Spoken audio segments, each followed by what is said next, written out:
दोस्तों नमस्कार, स्वागत है आप सभी का आपके अपने YouTube चैनल मिसलेनियस गुरुजी में। साथियों, जैसा कि आपको पता चल गया होगा कि पेपर जो है वो नियत समय पर ही होना है, अर्थात 16 अगस्त को 2020 16 अगस्त को आपकी परीक्षा आयोजित होनी है खंड शिक्षा अधिकारी की। और उसमें आपसे ये बोला गया है कि एक हैंड सैनिटाइज़र और मास्क, जैसा कि जानते हैं ये बहुत ज़रूरी है, और एक पानी की बोतल अपने साथ रखिए। कुल मिलाकर कहने का मतलब है कि साथियों पेपर उसी दिन हो जाएगा। आप लोग अब भ्रम में मत रहिए, तैयारी करते रहिए। 4-5 दिन का समय और बचा है और ज़्यादा से ज़्यादा क्वेश्चन जो है आप लोग अब सॉल्व करिए, ठीक है। कुछ भी नया पढ़ने का प्रयास मत करिए। तो उसी क्रम में साथियों प्रैक्टिस सेट कराया जा रहा है आपके लिए। आज ये 6ठा प्रैक्टिस सेट है और जितना भी हो सके अब आप लोग प्रैक्टिस सेट सॉल्व करिए, ठीक है। तो चलिए शुरू करते हैं। आज का जो पहला प्रश्न है वो देखेंगे हम लोग। और साथियों, अगर आप चैनल पर पहली बार आए हैं मिसलेनियस गुरुजी चैनल पर, तो आपका बहुत बहुत स्वागत है। चैनल को भी सब्सक्राइब जरूर करिए, ठीक है। चलिए, 2001-2011 के दौरान निम्नलिखित में से भारत के किस राज्य ने साक्षरता दर में सर्वाधिक वृद्धि दर्ज की है? तो इसका जो सही विकल्प है वो है ए, गुजरात ने, ठीक, बिहार ने, सॉरी दोस्तों, बिहार, ठीक है। निम्नलिखित नगरों में से किसमें मलिन बस्ती जनसंख्या सर्वाधिक है? किसमें जो है मलिन बस्ती जनसंख्या सर्वाधिक है? तो ये है साथियों दिल्ली में, ठीक है, दिल्ली में। नगर की परिभाषा के संबंध में निम्नलिखित कथनों पर विचार करिए, ठीक है। आपको बताना है कि कौन सा कथन सही है। 400 व्यक्ति प्रति वर्ग किलोमीटर से अधिक निवास हो। नगर किसको बोलेंगे? जहाँ पे 400 व्यक्ति प्रति वर्ग किलोमीटर से अधिक निवास हो। कम से कम 75% 75% कार्यशील पुरुष कृषि इतर कार्यों में लगे रहे। कृषि से अलग 75% पुरुष जो है अन्य जो है फील्ड में लगे रहें, क्षेत्रों में। ये भी सही है दोस्तों, ये भी सही है। जहाँ की जनसंख्या अधिकतम 5000 तक हो, ठीक है, और जनसंख्या जो है अधिकतम 5000 तक होनी चाहिए। तो ये तीनों विकल्प जो है दोस्तों नगर को डिफाइन करते हैं, ठीक है। इसका विकल्प है उपरोक्त सभी। द्वितीय औद्योगिक नीति में उद्योगों को कितने श्रेणियों में बांटा गया था? चौथा प्रश्न है। तो इसका जो सही विकल्प है वो है 3 श्रेणियों में विभक्त किया गया था। प्रथम औद्योगिक नीति के अंतर्गत प्रथम श्रेणी में जो उद्योग रखे गए थे, तो इसमें आपको देखना है, विकल्प देखना है, आपको बताना है सही विकल्प क्या है। तो इसका जो सही विकल्प है वो साथियों, इसका सही विकल्प है बी, वे पूर्णतः सार्वजनिक उपक्रम होंगे, निजी उपक्रम का उनमें कोई स्थान नहीं होगा। साथियों, ये प्रथम औद्योगिक नीति के अंतर्गत की बात हो रही है, ठीक है। वे पूर्णतः सार्वजनिक उपक्रम के होंगे। फसल चक्र से क्या आशय है? आप फसल चक्र से क्या समझते हैं? तो इसका जो सही विकल्प है वो है सी, भूमि की उपजाऊ शक्ति को बनाए रखने के लिए विभिन्न फसलों को एक क्रम में उगाना, ठीक है। विभिन्न फसलों को एक क्रम में उगाना किस लिए? भूमि की उपजाऊ शक्ति को बनाए रखने के लिए। चलिए, सस्ती मुद्रा से क्या अभिप्राय है? आपको बताना है सस्ती मुद्रा से क्या अभिप्राय है, क्या समझते हैं आप? तो इसका जो सही विकल्प है वो है बी, देश में उद्योग व्यवसायों और उपभोक्ताओं को कम ब्याज पर ऋण उपलब्ध करा देना। ब्याज अगर कम रहेगा दोस्तों तो ये बेहतर रहता है, कभी कभी ब्याज कम होना, ठीक है। लोग अपना जो है साथियों उद्यम बिजनेस कर पाते हैं अच्छे ढंग से। तो देश में उद्योग व्यवसाय और उपभोक्ताओं को कम ब्याज पर ऋण उपलब्ध होना। निम्न में से कौन सी हरित गृह जो है गैस नहीं है, ग्रीन हाउस गैस नहीं है? तो इसका जो सही विकल्प है वो है बी, नाइट्रोजन जो है ग्रीन हाउस गैस नहीं है। बाकी methane, nitrous oxide, carbon dioxide, ये सब जो है दोस्तों ग्रीन हाउस गैसेस हैं, ठीक है। तो इसके अलावा दोस्तों और कौन सी है आपको याद रखना है, क्लोरोफ्लोरोकार्बन CFC और नाइट्रोजन जो है साथियों ये ग्रीन हाउस गैस नहीं है, ठीक है। चलिए, मनुष्य के लिए ध्वनि का स्तर कितना है? मनुष्य के लिए बात कर रहे हैं साथियों, ध्वनि का स्तर कितना होना चाहिए? तो ये होना चाहिए 60 डेसिबल, 60 जो है डेबी होना चाहिए। अगला है, संसद में स्थगन प्रस्ताव का उद्देश्य क्या है? साथियों, संसद में स्थगन प्रस्ताव का उद्देश्य क्या होता है? तो इसका जो सही विकल्प है वो है बी, सार्वजनिक महत्व के अत्यावश्यक महत्व के मुद्दे पर बहस करना, ठीक है। 10वां है, सार्वजनिक महत्व के अति आवश्यक महत्व के मुद्दे पर बहस करना, ये स्थगन प्रस्ताव का उद्देश्य होता है। साथियों, इसमें आपको कुछ सदस्यों के अनुचित व्यवहार पर रोक लगाना इससे नहीं होना चाहिए। ठीक है, इसका आशय है बी। ठीक है, हुमायूं नामा किसके द्वारा लिखा गया है? 11वां प्रश्न है। तो गुलबदन बेगम के द्वारा लिखा गया है हुमायूं नामा। ये बाबर की पुत्री थी, अर्थात किसकी बहन थी? तो हुमायूं की बहन थी। ठीक है, चलिए, गौतम बुद्ध की माँ का संबंध किस वंश से था? तो जो गौतम बुद्ध की माँ है इनका संबंध जो है दोस्तों कोलीय वंश से था। किससे? कोलीय वंश से इनका जो है संबंध था। चलिए, इनकी माता का नाम क्या था? इनकी माता का नाम, इनके पिता जो थे उनका नाम था शुद्धोधन, माता जो है माया देवी थी। ठीक है, कोलीय गणराज्य की राजकुमारी थी माया देवी। 13वां प्रश्न है, केंद्र राज्य संबंधों पर पुनर्विचार की मांग बढ़ती रही है। कथन है कि केंद्र राज्य संबंधों पर पुनर्विचार की मांग बढ़ती रही है, कारण राज्यों के पास विकास के कार्यों के लिए पर्याप्त साधन नहीं है। तो इसका जो सही विकल्प है वो है ए और बी, ए और आर दोनों सही है।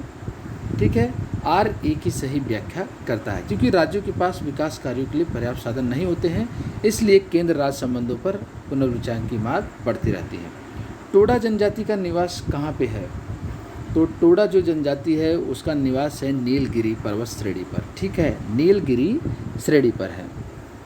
इन्हें टोडी और टूडा के भी नाम से जाना जाता है। टोडा को ही बोलते हैं टोडी और टूडा। बैंक बीमा क्या है? बैंक बीमा क्या है? तो साथियों, सम्मिश्र वित्तीय सेवा जो बैंक और बीमा दोनों के उत्पाद प्रदान करते हैं उसको बोलते हैं बैंक बीमा।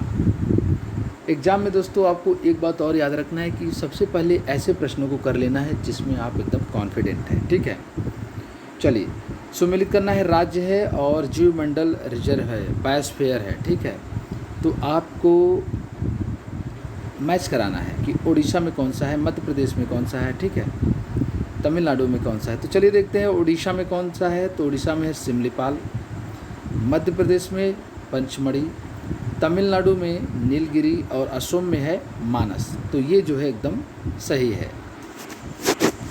स्मार्ट जेल होता है, स्मार्ट जेल क्या है?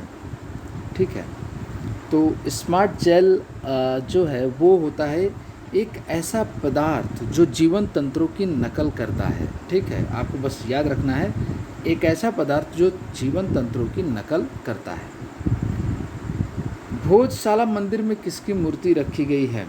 18वां प्रश्न है।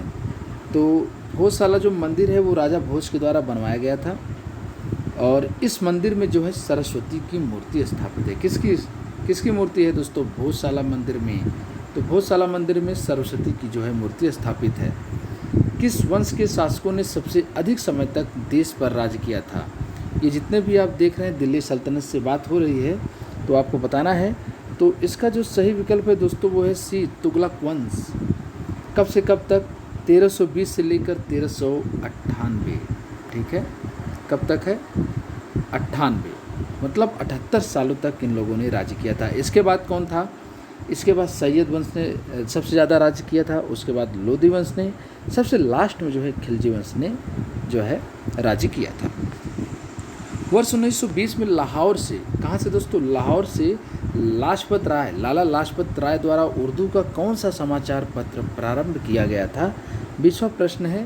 तो उर्दू में ये प्रकाशित होता था लाहौर से। 1920 की बात हो रही है तो इसका नाम था वंदे मातरम नामक जो समाचार पत्र था उसको प्रारंभ किया गया था और ये उर्दू में प्रारंभ किया गया था। दिल्ली के लाल किले में मोती मस्जिद का निर्माण किसके द्वारा कराया गया? 21वां प्रश्न है। तो इसका जो सही विकल्प है वो है डी, औरंगजेब के द्वारा। ठीक है, दिल्ली के लाल किले के अंदर औरंगजेब ने संगमरमर की एक मस्जिद जिसका नाम है मोती मस्जिद का निर्माण कराया। ठीक है, चलिए, भारत में प्रचुर मात्रा में उपलब्ध महत्वपूर्ण नाभिकीय ईंधन है। तो इसका जो सही विकल्प है वो है डी, थोरियम। ठीक है, थोरियम। और थोरियम का जो मुख्य स्रोत होता है वो होता है मोनोजाइट। क्या होता है? मोनोजाइट। चलिए, 23वां प्रश्न है। संसार में उत्तरी अटलांटिक नौ परिवहन मार्ग सबसे अधिक व्यस्त समुद्री मार्ग है। कथन है और इसका कारण क्या हो सकता है? वह संसार के दो मुख्य औद्योगिक जो है क्षेत्र को जोड़ता है। तो इसका जो विकल्प है वो है ए, बिल्कुल सही है। ए और आर दोनों सही है तथा आर ए की सही व्याख्या है। आप लोग अच्छे से देख लीजिए, ठीक है। तो ये एकदम बिल्कुल सही है। ग्लोबल वार्मिंग के परिणाम स्वरूप क्या होता है?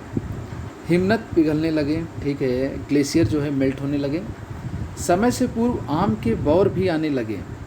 ये जो है क्लाइमेट चेंज ग्लोबल वार्मिंग की वजह से हुआ। स्वास्थ्य पर कुप्रभाव भी पड़ने लगा, ये भी सही है, ये भी सही है।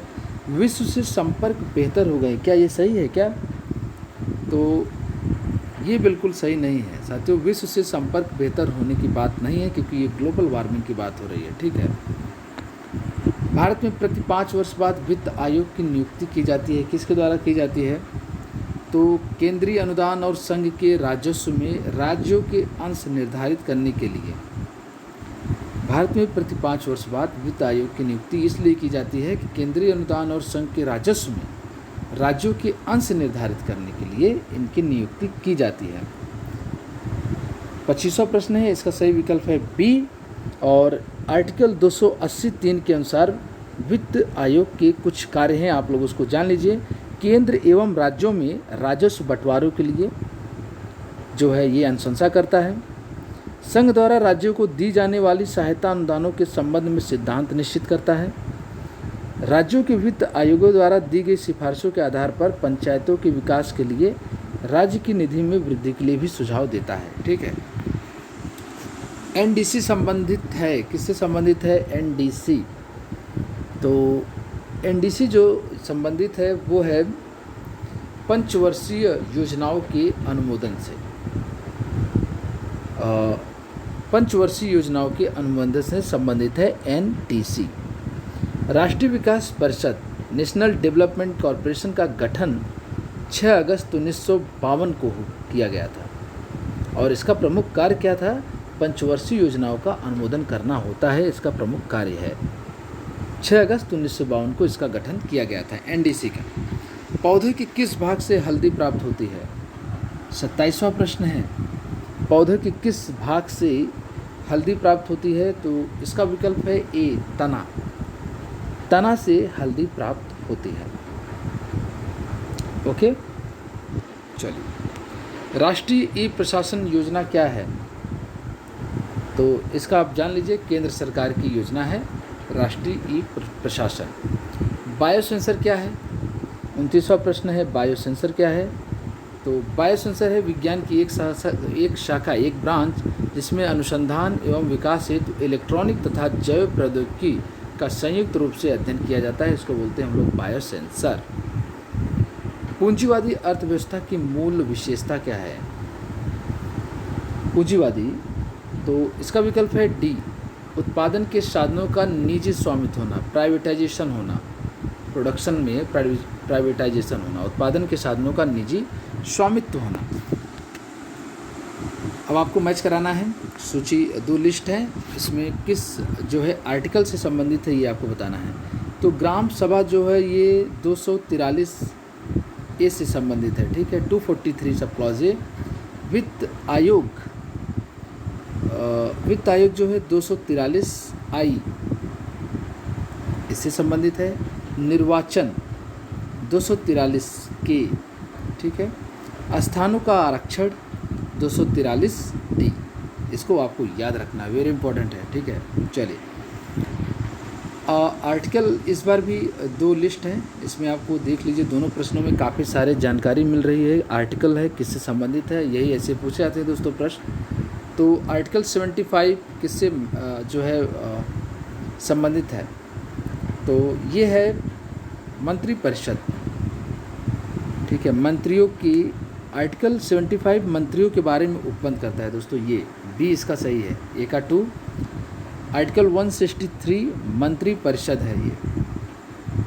चलिए, 79 क्या है? 79 है संसद, पार्लियामेंट। और 360 क्या है? फाइनेंशियल इमरजेंसी, वित्तीय आपात, आपको याद रखना है। लोकसभा अध्यक्ष अपना त्याग पत्र सौंपता है, किसको सौंपता है? इसमें से साथियों किसी को नहीं, सिवाय लोकसभा उपाध्यक्ष को ही यह अपना त्यागपत्र सौंपता है। राष्ट्रपति, उपराष्ट्रपति, प्रधानमंत्री, इसमें से किसी को भी अपना त्यागपत्र नहीं सौंपता है। आपको बिल्कुल भी कन्फ्यूजन नहीं होना चाहिए। आईलैंडिंग व्यवस्था संबंधित है, किससे संबंधित है आईलैंडिंग व्यवस्था? 34 का है, तो ये बिजली से संबंधित है, इलेक्ट्रिक से संबंधित है। चलिए,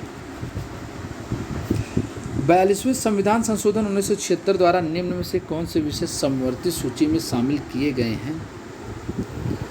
35वां प्रश्न है। तो इसमें जो है परिवार नियोजन, वन, फॉरेस्ट, शिक्षा, ये तीनों जो है समवर्ती सूची में शामिल किए गए हैं। ठीक है, निम्नलिखित कथनों पर विचार करिए।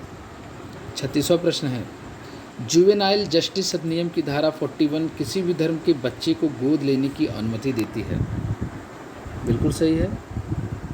Bharat all India Muslim personal law board इसकी अनुमति नहीं देता। ठीक है, इसकी अनुमति नहीं देता, ऐसा करने की अनुमति नहीं देता है, ये भी सही है।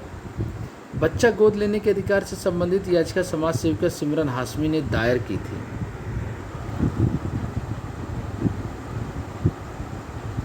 ठीक है दोस्तों, मैं अभी इसमें कुछ देख रहा हूँ, तो इसमें आपको बताना है कि कौन सा सही नहीं है, कौन सा। एक मिनट दोस्तों, थोड़ा सा कथनों पर, निम्नलिखित कथनों पर विचार करना है। 36 का है, तो इसका जो सही विकल्प है वो है सी। 36 का है सी, सही विकल्प है। और इसमें जो है 1 और 2 सही है सिर्फ। आप लोग देख लीजिए, इसमें करंट अफेयर का है। चलिए, अगला है, निम्नलिखित में से किस देश की भारत के साथ सबसे लंबी स्थलीय सीमा है? तो पहला जो है बांग्लादेश के साथ सबसे ज़्यादा है, सीमा शेयर करता है। उसके बाद चीन, उसके बाद पाकिस्तान, फिर नेपाल। सबसे जो है कम किसके साथ करता है? तो वो है अफगानिस्तान के साथ 106 किलोमीटर। निम्नलिखित में से दक्षिण भारत की सबसे ऊंची चोटी कौन सी है? तो यह है अनाईमोडी। दोदा बेटा जो है दूसरी सबसे ऊंची चोटी है, और नीलगिरी की सबसे हाईएस्ट चोटी है दोदा बेटा। किन दो पर्वत श्रेणियों के मध्य कश्मीर घाटी स्थित है? कश्मीर वैली स्थित है। तो बृहद हिमालय, ग्रेटर हिमालय और पीर पंजाल के बीच स्थित है कश्मीर वैली। भारत के निम्नलिखित राज्यों को उनके भौगोलिक क्षेत्र के घटते क्रम में व्यवस्थित करना है आपको। ठीक है, तो सबसे जो है एरिया के मामले में है राजस्थान। राजस्थान के बाद कौन सा आता है? इस विकल्प के अनुसार महाराष्ट्र आएगा। उसके बाद जो है कर्नाटक, फिर जो है तमिलनाडु। भारत के किस द्वीप का उद्गम ज्वालामुखी है? 41 का है, तो ये है बैरन जो आइलैंड है, बैरन आइलैंड। चलिए अगला देखते हैं।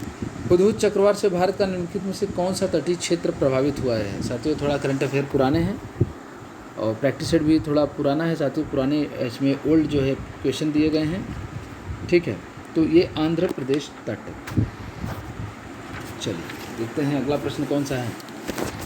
निम्नलिखित में से कौन सा जलाशय चंबल नदी पर बना हुआ है? 43वां प्रश्न है। तो राणा प्रताप सागर जो है वो चंबल नदी पर मध्य प्रदेश में बना हुआ है। मध्य प्रदेश की अगर पहली बहुउद्देशीय नदी घाटी परियोजना का नाम लिया जाए तो वो है चंबल परियोजना। भूतापीय ऊर्जा पर आधारित मणिकरण विद्युत संयंत्र किस राज्य में अवस्थित है? मणिकरण, इसका जो सही विकल्प होना चाहिए वो है सी, हिमाचल प्रदेश। हिमाचल प्रदेश में कुल्लू जिले में स्थित है दोस्तों। साइलेंट वैली परियोजना निम्नलिखित में से किस राज्य से संबंधित है? तो साइलेंट वैली वीएससी केरल राज्य से संबंधित है। कौन सी गैस नोबल गैस कहलाती है? Hydrogen, oxygen, helium, carbon dioxide. तो ये है हीलियम। हीलियम को हम लोग नोबल गैस बोलते हैं। निम्नलिखित में से कौन सा एक जीवाश्म ईंधन नहीं है? कोयला, प्राकृतिक गैस, पेट्रोलियम या फिर यूरेनियम। इसमें बोल रहा है कि प्राकृतिक नहीं है, जीवाश्म ईंधन नहीं है। सॉरी दोस्तों, जीवाश्म ईंधन नहीं है, तो यह है यूरेनियम, ये जीवाश्म ईंधन नहीं है। निम्नलिखित में से कौन सा एक ऊर्जा का नवीकरणीय स्रोत है? तो यह है सौर ऊर्जा। 48D सौर ऊर्जा। ओजोन छिद्र का कारण क्या है? 49 का है, यह है क्लोरोफ्लोरोकार्बन CFCs। भारत में वन्य जीव संरक्षण अधिनियम किस वर्ष लाया गया था? तो सही विकल्प है 50 का ए है 1972 में 1972 में लाया गया था। निम्नलिखित में से किस राज्य में वर्ष 2011 की जनगणना में सबसे कम जनसंख्या घनत्व दर्ज किया गया? 2011 सबसे कम जो जन घनत्व था वो था अरुणाचल प्रदेश का 17। कौन सा पर्यटन स्थल मूर्तिकला का तीर्थ कहलाता है? तो ये है बी, खजुराहो जो है। चलिए देखते हैं अगला प्रश्न कौन सा है, 53 वाला देखते हैं। निम्नलिखित में से कौन सा एक शेयर बाजार के संदर्भ में अप्रासंगिक है? सेंसेक्स, निफ्टी, बीएससी या फिर सैप्स? तो ये है डी, सैप्स। चलिए अगला देखेंगे अभी। एक मिनट दोस्तों, थोड़ा सा। भारत का सबसे बड़ा व्यापारिक बैंक है नाबार्ड, भारतीय state bank, ICICI bank, union bank of India. तो इसका जो सही विकल्प है वो है बी, भारतीय स्टेट बैंक, एसबीआई। शेरशाह का मकबरा कहाँ पर स्थित है? तो शेरशाह का मकबरा है वो है सासाराम, बिहार में। कहाँ पे है? सासाराम में, बिहार में। हम भारत के लोग, विद पीपल ऑफ इंडिया शब्दों का प्रयोग भारतीय संविधान में कहाँ किया गया? तो नीति निदेशक सिद्धांत में हम भारत के लोग की चर्चा है। ठीक है दोस्तों। भारतीय संविधान का संरक्षक किसे कहा जाता है? तो इस सुप्रीम कोर्ट को बोलते हैं भारतीय संविधान का संरक्षक। निकोलो कॉन्टी कौन था? तो निकोलो कॉन्टी था इटली का एक यात्री जिसने विजयनगर साम्राज्य की यात्रा की। साथियों, ये विजयनगर में उस समय कौन शासक था? किस शासक के शासनकाल में यह भारत आया था निकोलो कॉन्टी? आपको बताना है। भारत के सांस्कृतिक इतिहास के संदर्भ में इतिवृत्तों, राजवंशी इतिहास, वीरगाथाओं को कंठस्थ करना निम्नलिखित में से किसका व्यवसाय है? तो इसको बोलते हैं दोस्तों 59 का डी, मागध। इसको बोलते हैं मागध। अजंता और महाबलीपुरम के रूप में ज्ञात दो ऐतिहासिक स्थानों में क्या बातें समान हैं? 60वां प्रश्न है, आपको बताना है। तो इसमें जो है दोनों में शिलाकृत स्मारक है, बस यही बातें समान है, बाकी ये दोनों गलत है। कौन सा दर्शन त्रिरत्न को मानता है? बौद्ध, योग, न्याय या फिर जैन? तो ये है बौद्ध दर्शन, ये त्रिरत्न को मानता है। चलिए देखेंगे अब। इसमें जो त्रिरत्न है दोस्तों वो है बुद्ध, धम्म तथा संघ। इसका जो त्रिरत्न है बुद्ध, धम्म तथा संघ। क्षणिकवाद का प्रतिपादन किसने किया? क्षणिकवाद का प्रतिपादन किसने किया? तो ये थे बुद्ध। अनात्मवाद सिद्धांत क्या है? तो ये है बौद्ध दर्शन का। आत्मा को ये लोग नहीं मानते हैं। अनात्मवाद का सिद्धांत बौद्ध जो है दर्शन से संबंधित है। अब इसमें औद्योगिक केंद्र है और प्रमुख उद्योग है।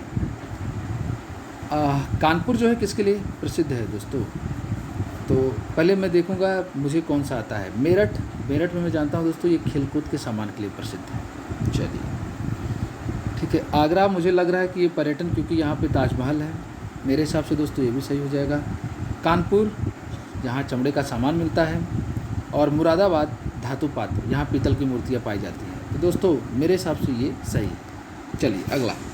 निम्न से कौन सी धातु हस्तशिल्प के लिए विकसित एकल उत्पाद क्षेत्र है? 65वां प्रश्न है।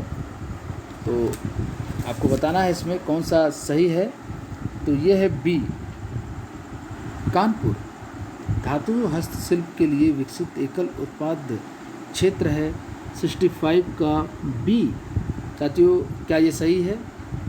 आपको बताना है। उत्तर प्रदेश को भारत का शक्कर का कटोरा क्यों कहा जाता है? इसको स्पष्ट करने के लिए निम्नलिखित कथनों पर विचार करिए। 66वां प्रश्न है। तो उत्तर प्रदेश में गन्ने का सर्वाधिक उत्पादन, ठीक है, उत्तर प्रदेश में गन्ने का सर्वाधिक उत्पादन होता है, ये भी सही है। और उत्तर प्रदेश में गन्ना अभियांत्रिकी शिक्षा संस्थान है, ये भी सही है। उत्तर प्रदेश में चीनी मिलों की संख्या सर्वाधिक है। दोस्तों ये थोड़ा बदलती रहती हैं। और उत्तर प्रदेश में गन्ना उत्पादकों की संख्या सर्वाधिक है। तो इसमें जो सही विकल्प हो जाएगा दोस्तों वो होगा 1, 2 और 4। 1, 2 और 4। तीसरा जो है सही नहीं है। उत्तर प्रदेश में प्रतिवर्ष होलिकोत्सव के अवसर पर लठमार होली का आयोजन किस स्थान पर होता है? तो ये है मथुरा में। माझी द माउंटेन मैन फिल्म से प्रदेश के किस अभिनेता ने ख्याति पाई थी? तो ये थे नवाजुद्दीन सिद्दीकी। निम्नलिखित में कौन सी भाषा उत्तर प्रदेश में नहीं बोली जाती है? तो यह है अंगिका। कौन सा युग्म सुमेलित है? नहीं है। कर्मा जो है ये महोबा से सुमेलित नहीं, बाकी धुरिया, बुंदेलखंड, धीवर, कहार, नटवरी पूर्वांचल से सुमेलित है। उत्तर प्रदेश में चित्रकला के विकास में ग्राफिक विद्या की शुरुआत किसने की थी? तो ये है ललित मोहन सेन। ललित मोहन सेन। अभी इसमें देख लेते हैं साथियों, जैसा कि आपको पता है कि इसमें क्वांट के भी प्रश्न है, तो इसको आप ज़रूर स्क्रीनशॉट लीजिए, फटाफट लीजिए। पेपर आपका 16 अगस्त को है। ज़्यादा से ज़्यादा अब आप लोग प्रश्न जो है सॉल्व करते रहिए, ठीक है। लगातार जितने भी साथियों इसमें प्रैक्टिस सेट है, चाहे वो घटना चक्र की 2 सीरीज हो या फिर अभी जो अरिहंत का चल रहा है, लगातार आप लोग सॉल्व करते रहिए, क्योंकि अगर आपने अभी तक पढ़ाई की होगी तो प्रैक्टिस सेट से आपको काफ़ी मदद मिलता है, ठीक है। और जब तक आप लोग प्रैक्टिस सेट सॉल्व नहीं करेंगे तब तक आपको आइडिया नहीं लगेगा कि आपकी तैयारी कैसी चल रही है, ठीक है। इसलिए आपको लगातार तैयारी, लगातार प्रश्न को सॉल्व करते रहना है। और क्वांट पर मतलब मैथ और रीजनिंग पर भी आपको अच्छी खासी पकड़ बना के वहाँ पे जाना है। स्कोरिंग होते हैं, आप इसमें देख सकते हैं दोस्तों कि रीजनिंग और मैथ के काफ़ी सारे प्रश्न हैं इसमें, कम से कम मुझे लगता है 20 से 25 प्रश्न, ठीक है। 20 से 25 प्रश्न जो है इसमें होते हैं। इसलिए एक टोटल जो है आप जानते हैं 120 प्रश्न हैं, उसमें से 20 से 25 प्रश्न जो है साथियों क्वांट और रीजनिंग के हैं, और इसके अलावा उसमें से कुछ साइंस के होंगे, कुछ करंट अफेयर होंगे। इसलिए आप लोग इसको ज़रूर तैयार करें, इस पर मेहनत करके ज़रूर जाइए। चलिए अभी देखेंगे हम लोग समुद्र में प्लवन करते हुए आइसबर्ग का कितना भाग समुद्र की सतह से ऊपर होता है? साइंस का क्वेश्चन है। तो इसका जो सही विकल्प है वो है A 1/9। अशुद्ध जल से बड़ी मात्रा में पेयजल तैयार किया जाता है, कैसे किया जाता है? तो निथार कर पेयजल तैयार किया जाता है। खानों में अधिकतम विस्फोट, माइनिंग में अधिकतम, माइंस में साथियों अधिकतम विस्फोट निम्न से किसके मिलने से होता है? तो इसका सही विकल्प है वो है B मीथेन के साथ जब ऑक्सीजन संयोग करती है, रिएक्ट करती है तब। मोती की रासायनिक संरचना है, 100वां प्रश्न है। तो इसकी जो इसका जो केमिकल स्ट्रक्चर है वो है कैल्शियम कार्बोनेट, इसको बोलते हैं CaCO3, ठीक है, CaCO3। चलिए जब एक CD, ऑडियो वीडियो, दोस्तों ये सब प्रश्न आप लोग देख लीजिए, लेकिन अगर आपका अच्छी तरह से तैयार है तो इसको अटेम्प्ट करिए, अदरवाइज़ जो सबसे ज़्यादा आपका तैयार है उसको पहले किया करिए। तो उम्मीद करता हूँ आप लोगों ने इसको पढ़ लिया है। इसका जो सही विकल्प हो जाएगा दोस्तों वो है इसमें A परावर्तन एवं विवर्तन की परिघटना के आधार पर। परावर्तन एवं विवर्तन की परिघटना के आधार पर इसका सही विकल्प है। प्रश्न देख लीजिए, विकल्प देख लीजिए। रक्त समूह का आविष्कारक है, किसने किया था? तो यह है लैंडस्टीनर। 102 का जो सही विकल्प है वो है लैंडस्टीनर। पीलिया से दुष्प्रभावित होता है कौन सा? तो लीवर, यकृत। कार्बन डेटिंग निम्न की आयु निर्धारित हेतु प्रयुक्त की जाती है, जीवाश्म, चट्टानें, पौधे। तो इसका सही विकल्प है वो है A जीवाश्म, फॉसिल्स। मधुमेह के उपचार हेतु प्रयुक्त हार्मोन इंसुलिन का आविष्कार किसने किया था? तो स्लाइडेन एंड स्वान ने। इसका विकल्प है साथियों, इसका जो विकल्प है वो है F.G. बैंटिंग ने किया था। किसने किया था? F.G. बैंटिंग ने किया था। स्लाइडेन एंड स्वान ने किसका किया था? आपको कमेंट करके बताना है। निम्नलिखित में से किस भारतीय मूल के अर्थशास्त्री को हाल ही में अर्थशास्त्र के नोबेल पुरस्कार के लिए चुना गया है? 106 है। इसका सही विकल्प है अभिजीत बनर्जी। इनके साथ किसी और को भी चुना गया है, आपको कमेंट करके बताना है। करंट अफेयर है। ग्लोबल हंगर इंडेक्स 2019 में भारत को कौन सा स्थान मिला है? तो इसका सही विकल्प है वो है 102 C। इसका सही विकल्प हो जाएगा 102। चलिए, भारतीय नौसेना की पहली महिला पायलट कौन है? कौन है दोस्तों? तो विकल्प है B शिवांगी। किस देश ने अल्जाइमर रोग के निदान हेतु GV 971 नामक एक घरेलू दवा विकसित की है? 109 का बी है चीन ने। 21 जुलाई 2019 को संपन्न पुरुष टेनिस प्रतियोगिता हॉल ऑफ फेम ओपन 2019 का एकल खिताब किसने जीता है? तो इसका सही विकल्प हो जाएगा जॉन इस्नर। टिहरी रियासत का भारतीय संघ में कब विलय हुआ? तो 1 अगस्त 1949 में। टिहरी रियासत का विलय 1 अगस्त 1949 में हुआ। इसके राजा कौन थे? मानवेंद्र शाह। वह प्राचीन स्थल जहाँ 60,000 मुनियों की सभा में संपूर्ण महाभारत कथा का वचन किया गया है, तो ये है दोस्तों नैमिषारण्य, उत्तर प्रदेश। वह प्राचीन स्थल जहाँ सच हो गया आदि शंकराचार्य द्वारा स्थापित 4 मठ कहाँ पे स्थित हैं?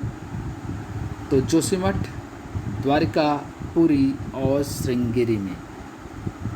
श्रृंगेरी कहाँ पे है? कर्नाटक के दक्षिण में है। द्वारका कहाँ है? गुजरात के पश्चिम में है। और पुरी कहाँ पर है? उड़ीसा में है दोस्तों। ठीक है। ज्योतिर्मठ या फिर जोशीमठ है, वो कहाँ पे है? उत्तराखंड में। तो ये एकदम सही है। पुरी, श्रृंगेरी, पुरी जो है उड़ीसा में है, द्वारका, पुरी, श्रृंगेरी और जोशीमठ। तृतीय संगम हुआ था, कहाँ पे हुआ था? तो तृतीय संगम हुआ था मदुरई में। कहाँ पे हुआ था? मदुरई में। प्रथम कहाँ पे हुआ था दोस्तों? प्रथम भी मदुरई में हुआ था। इसके जो अध्यक्ष थे कौन थे? अगस्त ऋषि थे। द्वितीय कहाँ पे हुआ? द्वितीय जो है संगम कहाँ हुआ था? तो कपाटपुरम में हुआ था। इसके भी अध्यक्ष जो थे वो थे अगस्त। और तृतीय जो हुआ था आपको पता है मदुरई में, और इसके अध्यक्ष जो हैं वो है नकीरर। इसके अध्यक्ष हैं नकीरर। नाथुला दर्रा किस राज्य में स्थित है? अरुणाचल में, मेघालय में, असम या फिर सिक्किम में? तो ये दर्रा जो है पास है वो सिक्किम में स्थित है। निम्न में से कौन सा अनुषंगी नगर सैटेलाइट टाउन है? ठीक है। मुरादाबाद, हैदराबाद, गाजियाबाद या फिर अहमदाबाद? तो इसका जो सही विकल्प है वो है सी, गाजियाबाद। अनुषंगी नगर क्या होते हैं दोस्तों? ऐसे नगर जो बड़े नगर से कार्यात्मक रूप से जुड़े होते हैं। ठीक है, इसको बोलते हैं अनुषंगी नगर। निम्नलिखित भारतीय नदियों में से कौन एस्चुरी बनाती है? साथियों, जल की ऐसी तटीय स्थलाकृति है जहां एक या एक से अधिक नदियां समुद्र में मिलती हैं और नदियों के मुहाने पर नदियों द्वारा लाए गए तलछट के जमाव कारण डेल्टा का निर्माण होता है। तो कावेरी, महानदी, तापी या फिर गोदावरी? तो दोस्तों ये है सी, तापी। वायुमंडल में ओजोन परत क्या करती है दोस्तों? पराबैंगनी विकिरण से पृथ्वी पर जीवन की रक्षा करती है। बिल्कुल सही है। लोकसभा द्वारा विचारार्थ भेजे गए वित्त विधेयक को राज्यसभा अधिकतम कितने दिन तक रोक सकती है? तो डी, सिर्फ 14 दिन के लिए रोक सकती है। आज का अंतिम प्रश्न है दोस्तों, निम्नलिखित में से कौन सा एक प्रस्ताव भारत में मंत्री परिषद रख सकती है? कौन सा प्रस्ताव? तो यह है डी, विश्वास प्रस्ताव, कॉन्फिडेंस मोशन। ये मंत्री परिषद रख सकती है। तो इस तरह से साथियों 120 प्रश्न थे और आप लोग लगातार अब सॉल्व करते रहिए क्वेश्चन प्रैक्टिस सेट। अगर ये वीडियो आपको पसंद आ रहा है दोस्तों, ये अगर प्रयास अच्छा है तो इसको लाइक करिए, शेयर करिए और चैनल को भी सब्सक्राइब जरूर करिए। थैंक यू दोस्तों, मिलते हैं